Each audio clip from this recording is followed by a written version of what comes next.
Hello hi నమస్తే అందరికి, నేను మీ భాస్కర్. ఈ రోజు వీడియో ఏంటిదంటే మా ఇంటి పైన అయితే ఒక పెంట్ హౌస్ అయితే కట్టుకుంటాను. అది ఎలా కట్టాను, బడ్జెట్ ఎంత అయింది, ఎన్ని రోజులు పట్టింది, ప్రతి ఒక్క ఇన్ఫర్మేషన్ అయితే నేను చెప్తాను. వీడియో మాత్రం లాస్ట్ వరకు అయితే చూడండి. ప్లీజ్ లైక్ చేయండి, షేర్ చేయండి, సబ్స్క్రైబ్ చేసుకోవాలి అయితే మర్చిపోకండి. వీడియోలోకి వెళ్దాం. పైన అయితే 2 రూమ్లు అయితే రేకులు అయితే వేసుకున్నాను. బిల్డింగ్స్ అయితే వేసుకోవచ్చు. స్లాబ్ వేసుకోవాలంటే ఎక్కువ బడ్జెట్ అవుతుంది. నేనైతే లో బడ్జెట్లో వేసుకోవాలనే ఉద్దేశంతో ఈ రేకులు ఇల్లు అయితే కట్టుకున్నాను. ఈ 2 రూమ్ల రేకులకి అయితే 22,000 అయితే అయినాయి విత్ మెటీరియల్తో సహా. ఈ రేకులు వేయడానికి అయితే 4,000 అయితే ఛార్జ్ చేశారు. మళ్ళీ ఈ రేకులకి అయితే ఎండాకాలం అయితే మస్తు ఇబ్బంది, ఎందుకంటే పైన కాబట్టి దానికి సీలింగ్ అయితే వేద్దామని నేనైతే ప్లాన్ చేస్తున్నది.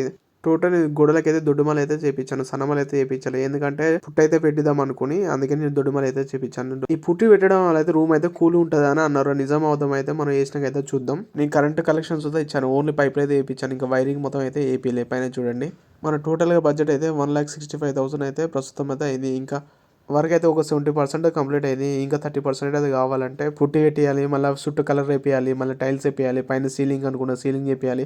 ఇంకైతే బడ్జెట్ ఇంకా 70,000 అయితే అని నేను ఎక్స్పెక్ట్ చేస్తున్నాను. ప్లీజ్ సబ్స్క్రైబ్ చేయండి మన ఛానల్ని, నన్ను సపోర్ట్ చేయండి. Thank you.